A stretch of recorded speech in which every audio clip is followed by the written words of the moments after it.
तो दोस्तों आज हो गया 8 नवंबर 2021। बिहार समेत देश दुनिया के बड़ी अवतार समाचार लेके आए सिर्फ आपके लिए। चलिए फाफर खबर शुरू करते हैं। उससे पहले चैनल को अब तक सब्सक्राइब ना किया हो तो फाफर चैनल को सब्सक्राइब कर दें, लाइक कर दें, शेयर कर दें ताकि इसी तरह की खबर आप हर रोज देख सके। चलिए शुरू करते हैं आज की पहली बड़ी खबर। भारतीय जनता पार्टी ने चुनावी राज्य और कमजोर संगठनात्मक ढांचे वाले इलाकों में विस्तार के लिए 3 लक्ष्य तय किए हैं। पार्टी 25 दिसंबर तक देश भर के सभी 1,04,000 पोलिंग स्टेशन पर बूथ कमेटी का गठन करने का लक्ष्य बना चुकी है। 6 अप्रैल 2022 तक सभी राज्य में पन्ना प्रमुख नियुक्त कर दिए जाएंगे और मई 2022 तक देश के सभी पोलिंग बूथों पर प्रधानमंत्री नरेंद्र मोदी के मन की बात कार्यक्रम के प्रसारण सुनिश्चित किया जाएगा।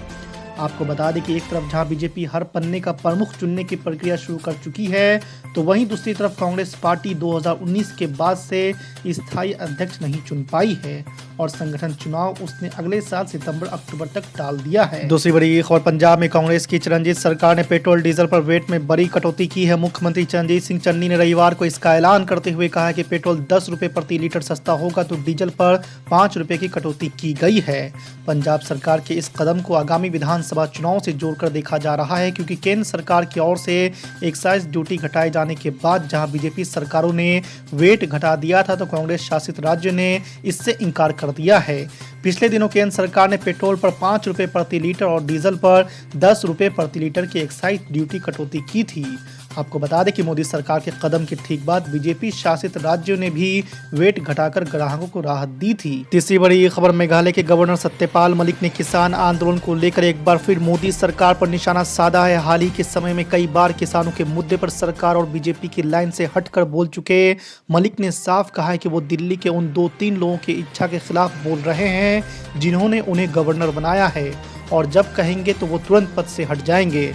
मलिक ने कहा कि किसान आंदोलन में 600 लोग शहीद हो गए हैं तो लोकसभा में प्रस्ताव पास नहीं किया गया, जबकि कुतिया भी मरती है तो दिल्ली के नेता शोक संदेश जारी करते हैं।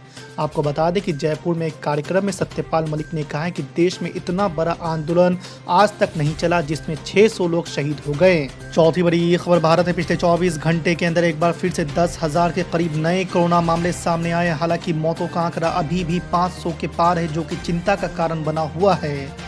ताज़े आंकड़े के मुताबिक बीते एक दिन में कोरोना के 10,853 नए केस दर्ज हुए हैं। वहीं कुल 526 कोरोना मरीजों ने अवधि के दौरान दम तोड़ा है। आपको बता दें कि पिछले 24 घंटे के अंदर कोरोना से 12,432 मरीज ठीक भी हुए हैं। वहीं एक्टिव मामलों का संख्या अब घटकर सिर्फ 1,44,845 रह गई है। ये पिछले 260 दिनों में सबसे कम है। पांचवी बड़ी खबर, समाजवादी पार्टी के अध्यक्ष अखिलेश यादव ने कहा है कि आगामी विधानसभा चुनाव में इनकलाब होगा और भारतीय जनता पार्टी को 400 सीटों पर हार का सामना करना पड़ेगा।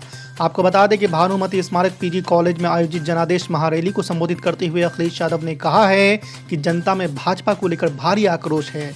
भाजपा का सफाया होना तय है। चुनाव में पिछड़ों का इनकलाब होगा और 2022 में बड़ा बदलाव होगा। बदलाव का संदेश पूरे देश में जा रहा है। जनता 400 सीटों पर भाजपा को हरा देगी।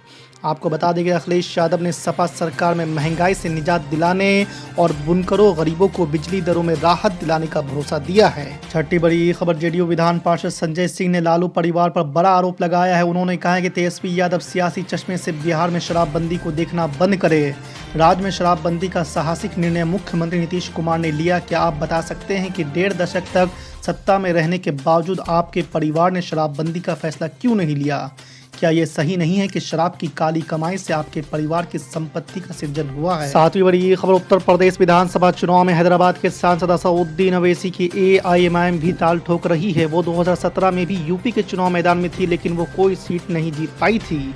आपको बता दें कि बिहार विधानसभा के चुनाव में 5 सीटें जीतने के बाद असदुद्दीन अवैसी के हौसले बुलंद है। ओवैसी के नज़र मुसलमान और दलित वोटों पर है। इसे देख बीजेपी उन्हें बड़ा नेता बता रही है, तो वहीं समाजवादी पार्टी उन्हें भाव ही नहीं दे रही है। हालांकि असदुद्दीन ओवैसी का कहना है कि वो बीजेपी और कांग्रेस को छोड़कर किसी भी दल से गठबंधन करने को तैयार है। आपको बता दें कि एमआईएम ने 2017 में यूपी विधानसभा का चुनाव 38 सीटों पर लड़ा था, लेकिन 37 सीटों पर उसकी जमानत जब्त हो गई थी। मैं आपसे अपील करने आया हूं कि मजलिस इत्तेहादुल मुस्लिमीन के हक में अपने वोट का इस्तेमाल करिए। डरने और घबराने की जरूरत हमको और आपको नहीं है। हमको सिर्फ अल्लाह से डरना है। हमको अल्लाह से अपने रिश्ते को मजबूत करना है। हमको रसूलुल्लाह सल्लल्लाहु अलैहि वसल्लम से अपनी निस्बतों को और अपने गुलामी के रिश्तों को मजबूत करना है। याद रखिए, अगर आप डर डर कर इसी तरह अपने वोट का इस्तेमाल करते रहेंगे तो फिर क्या हासिल होगा, बताइए क्या हासिल होगा आपको। और अगर कोई ये कह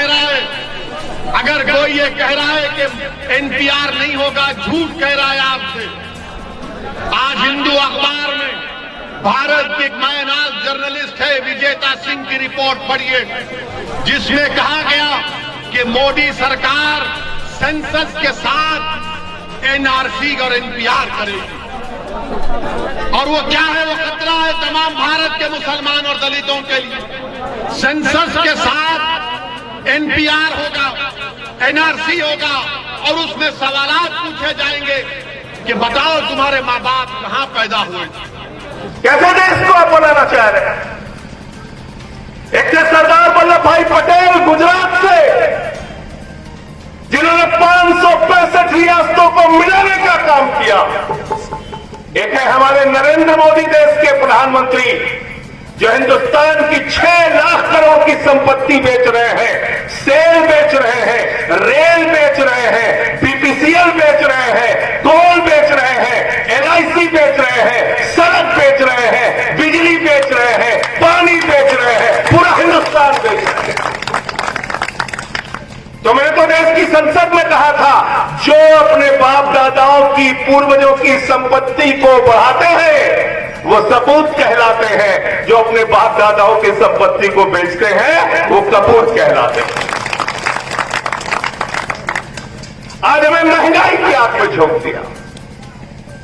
250 रुपए लीटर सरसों का तेल, 100 रुपए के पार हो गया था पेट्रोल, डीजल 100 रुपए के पार हो गया था। लेकिन एक बात हिंदुस्तान के लोकतंत्र की ताकत ने बताया, एक बात बाबा साहब के संविधान ने बताया कि वोट देने का अधिकार सबको है, और अगर भारतीय जनता पार्टी से महंगाई कम करानी है तो इनकी जमानतें जब्त करा के इनको वापस दे। गलत तो नहीं कह रहा हूं? गलत तो नहीं कह रहा हूं नाथुराम? एक बार हिमाचल में जमानत जब्त हुई, तुरंत 10 रुपए लीटर पेट्रोल कम कर दिया, 5 रुपए लीटर डीजल कम कर दिया। दिमाग ठिकाने आ गया। तो ये वोट का अधिकार किसने दिया? ये वोट का अधिकार हमें बाबा साहब के संविधान ने दिया है। आप इस मुल्क के मालिक हो, आप जिसको चाहते हो अपने उंगली के इशारे से देश का प्रधानमंत्री बनाते हो, आप जिसको चाहते हो प्रधानमंत्री की कुर्सी से खींचकर उसको जमीन पर लाते हो। ये ताकत है आपके उंगली के इशारे।